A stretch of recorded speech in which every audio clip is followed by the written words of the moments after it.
The entire cornerstone of the ancient Egyptian belief system was related to the heart, and everything was focused on preparing for a time when the divine light would return and their hearts would be weighed against this light. The weighing of the heart ceremony was not a ritual enacted because their biological container had expired. They knew the truth of their divinity and their true ethereal forms, and as such prepared their souls and their heart for this coming light, not their physical bodies or their physical heart, which were only symbolic. The physical heart, like the pineal gland, are physical extensions of energy points within our ethereal bodies.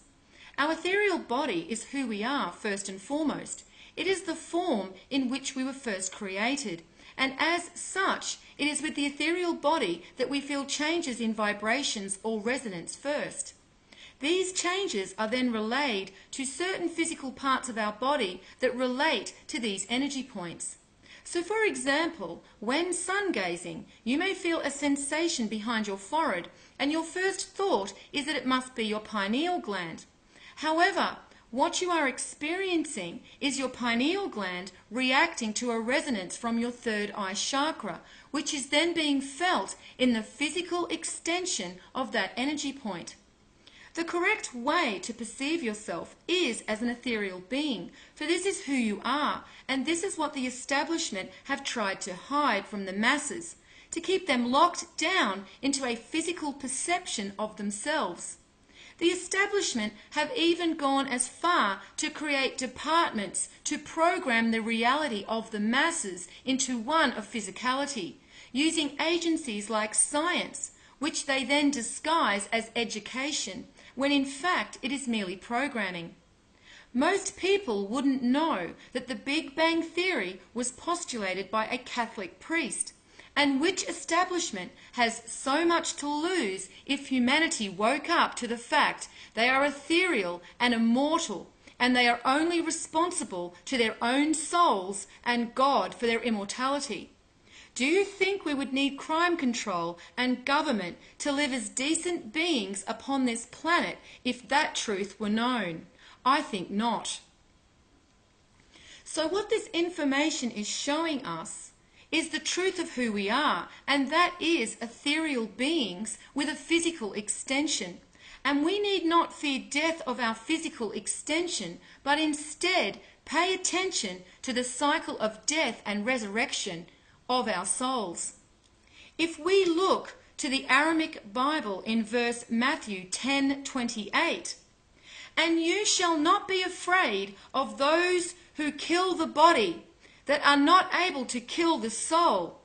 Rather be afraid of him who can destroy soul and body in Gehenna." In other translations, the religious institutions have equated Gehenna to hell. However, what this is speaking of is the soul being wiped from existence, as the ancient Egyptians believed happened if you were not carrying the weight of enough light within your heart. The love we have collected throughout our lifetimes is an energy that can be measured by the Creator. And when this divine light returns, we will be measured against the light of the Creator to see if we are worthy of our immortality. And we see this verse is number 10:28, which is reduced to 10:10, showing the infinite cycle of the twin souls. In this verse from the Egyptian Book of the Dead, they speak of the heart and truth leading them back to heaven and their godlike divinity. It states, "May the hearts of gods lead him in his exalted state into heaven among the gods who appear in visible forms. If any god or any goddess attack Osiris Ani, whose word is truth, when he setteth out, the ancestor of the year who liveth upon hearts, Osiris, shall eat him when cometh forth from Abydos, and the ancestors of Ra shall reckon with him, and the ancestors of light shall reckon with him." This is showing that those who live and speak in truth will once again experience a time when they walk as gods on this earth, and that those who do live in truth are protected and guided by the gods. However, although our paths are destined, we have free will to take a higher or lower path and see if we meet our tests through strength of character and heart, or whether we give in to the temptation of the lower path and remain in bondage to the physical plane. We see this lower path symbolized in the other card connected to the number 6 Lovers card, and that is the Devil card, which is card number 15. The Devil card is symbolic of our bondage to the physical plane, when we descend into lower consciousness. When we forget our divinity, we forget that we are ethereal, and instead only think of ourselves as finite and physical. This is why we see the chains around the necks of the divine twin souls, for they are trapped in the physical perception of themselves and a victim of the devil. In Daniel 5:20, it shows the heart is connected to his covenant in this verse, but it could not override his mind in lower consciousness. It states, "But when his heart was lifted up and his mind hardened in pride, he was disposed from his kingly throne, and they took his glory from him." Showing that when the mind refused the heart, his divinity remained elusive to him. And we see that the number 5 is symbolic of the covenant, and 20 shows the connection to the divine, which measures his worthiness through his heart. We also see a connection to the heart and the sun with the ancient Maya, who willingly sacrificed their hearts to the sun. Once again, some people seem to be offended by this practice and look down on the Maya due to these rituals. But what they don't understand is that the Maya knew they were ethereal and that their soul would return again, so they did not fear death. These rituals were performed because they believed a time of higher consciousness could be brought back through the sacrificing of the heart. We also see in some other cultures that pain and sacrifice are often a way to strengthen the heart of a warrior. When a person deals honourably with pain and sacrifice, this increases the light within their heart. In some Native American tribes, there was a ceremony known as the sun dance, and this was a ceremony only the bravest and most honourable warrior could partake in. This warrior was then hung on hooks to take the pain of the people in his village.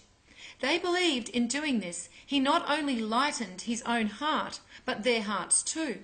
And in Greek mythology, there is a story about a centaur named Chiron, and this story is also describing the strength of heart that comes through pain. Chiron embodies the compassion and humility pain can bring to a person, but in turn strengthens their heart also. This is why it takes strength of heart to return to the higher consciousness of an immortal soul. And we can see this depicted on the strength card, which is card number 8, symbolic for immortality, where the woman has closed the lion's jaws with strength of heart and not violence. We can also see this relayed in the story of Daniel and the lions. Daniel 6:16. Then the king commanded, and they brought Daniel and cast him into the den of lions. Now the king spoke and said, Daniel, your God, whom you serve continually, he will deliver you. Daniel 6:20. And when he came to the den, he cried with a lamentable voice to Daniel. And the king spoke and said to Daniel, O Daniel, servant of the living God, is your God, whom you serve continually, able to deliver you from the lions? Daniel 6:21. Then said Daniel to the king, O king, live forever. Daniel 6:22. My God has sent his angel and has shut the lions' mouths, that they have not hurt me. For as much as before him innocence was found in me, and also before you, O king, I have done no hurt. Daniel 6:23. Then the king, exceedingly glad for him, and commanded that they should take Daniel up out of the den. So Daniel was taken up out of the den and no manner of hurt was found on him, because he believed in his God. The verses here in Daniel 6 are showing that when Daniel believes in his divinity and is no longer trapped in the illusion of bondage to the physical body, in his darkest hour he is rewarded with the truth of his divinity and immortality. This is relayed to him by his angel, which is symbolic for his ethereal self. Therefore, the lions, knowing Daniel's understanding of his immortality, see no reason to kill him. This is what the strength card number 8 is once again symbolic for. And on the Tree of Life, the Sephirah Hod number 8 is directly connected to the strength card, and is said to be symbolic of, instead of conquering an obstacle in one's path, to rather overcome it by subduing oneself to the obstacle. And we see that the Sephiroth of the heart is connected to the Sephiroth of strength through the path of vision. This is symbolic in the way one perceives themselves. The story of Daniel shows that his trust in himself, of who he really was actually his trust in God, and he was rewarded as such for his courage with immortality. And finally, in Proverbs 10:20, we see that the heart weighted in sin is of little value compared to the soul that lives in truth. The tongue of the just is as choice silver. The heart of the wicked is little worth. Once again, 20 is connected to the heart, and 10 is symbolizing the covenant of the divine twin souls and the infinite cycle of the souls. So now we have an understanding for the divine twin souls in their physical form on the material plane through the Lover's card. So let us now look to the next card that is symbolic of our ethereal form and the ethereal realm, which is card number 7, the Chariot.